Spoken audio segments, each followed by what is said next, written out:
दोस्तों हमारा चैनल कशिश खौफ की आपका स्वागत करता है। दोस्तों अगर आप हमारे इस चैनल पे नए हैं तो चैनल को सब्सक्राइब करके बेल नोटिफिकेशन जरूर ऑन कर लें। तो चलिए दोस्तों कहानी स्टार्ट करते हैं।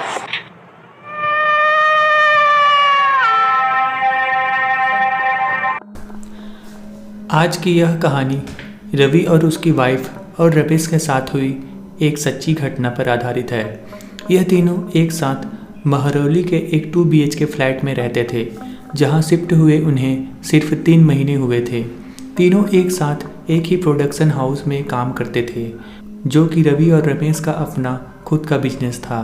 वो ज़िंदगी का हर लम्हा साथ बिताते, चाहे वो काम हो या फिर घूमना हो। ये सभी अपनी लाइफ में बहुत खुश थे। लेकिन एक दिन सुबह जब 5 बजे अपनी ऑफिस जाने के लिए उठे तो पूरे घर की लाइट ऑन मिलती थी।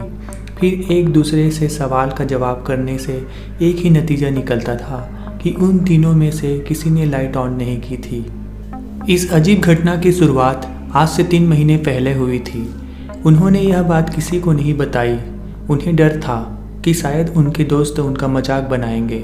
और शाम करीबन 5 बजे यह तीनों अपने काम से लौटते थे। शाम 6 बजे घर का काम करने वाली बाई भी आ जाती थी और कभी कभी उनका बच्चा भी आया करता था। वह चीज़ों को छेड़खानी करता था, पर कोई कुछ नहीं कहता, क्योंकि उनके इलाके में बाई मिलना बहुत मुश्किल था और इसलिए उन्हें उस बाई और उस बच्चे से कोई प्रॉब्लम नहीं थी। लेकिन एक दिन अचानक हद ही हो गई। जब रवि और उसकी वाइफ देर रात तक बाहर से घर आए तो देखा बाई का बच्चा उनके बेडरूम में खेल रहा था। तो उन्होंने सोचा वह पड़ोस में काम करने गई होगी बच्चे को यहाँ छोड़कर।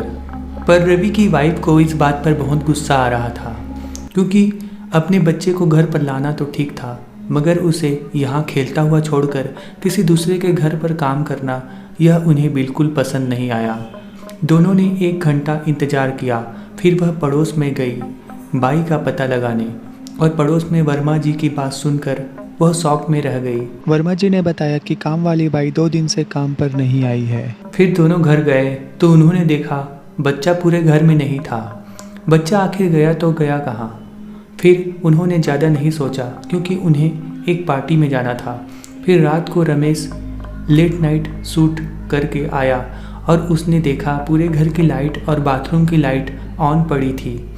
उसने बाथरूम का गेट खोला और देखा पूरे बाथरूम में खून फैला हुआ था। वह डर गया। फिर घर के मेन गेट की तरफ भागा। तभी उसे उस बच्चे की आवाज़ आई और उसने बोला, बेटा तुम यहाँ क्या कर रहे हो? बच्चा कुछ नहीं बोला और धीरे से मुंह ऊपर उठाकर मुस्कुराया। लेकिन उसकी मुस्कान में अजीब सी बात थी, जैसे उसने कई राज छुपा रखे हो। वह डर के मारे बाहर निकल गया और रवि और उसकी वाइफ को भी बुला लिया। फिर वह तीनों एक साथ डरे डरे अंदर आए। अब रात के करीब 12 बज रहे थे। उन्हें किसी तरह यह रात काटनी थी।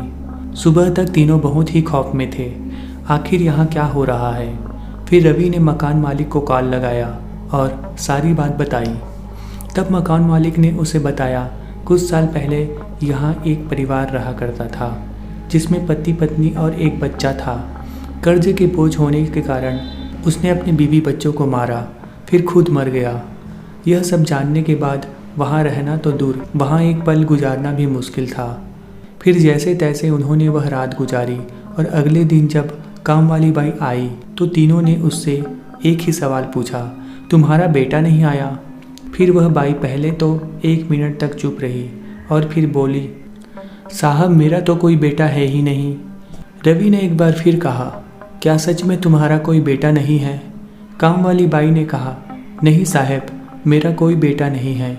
यह बातें सुनकर तीनों को पसीना आने लगा और रवि की वाइफ चक्कर खा के तुरंत गिर गई। अब तीनों समझ गए थे कि उसके फ्लैट में जो बच्चा था वह कोई आत्मा थी।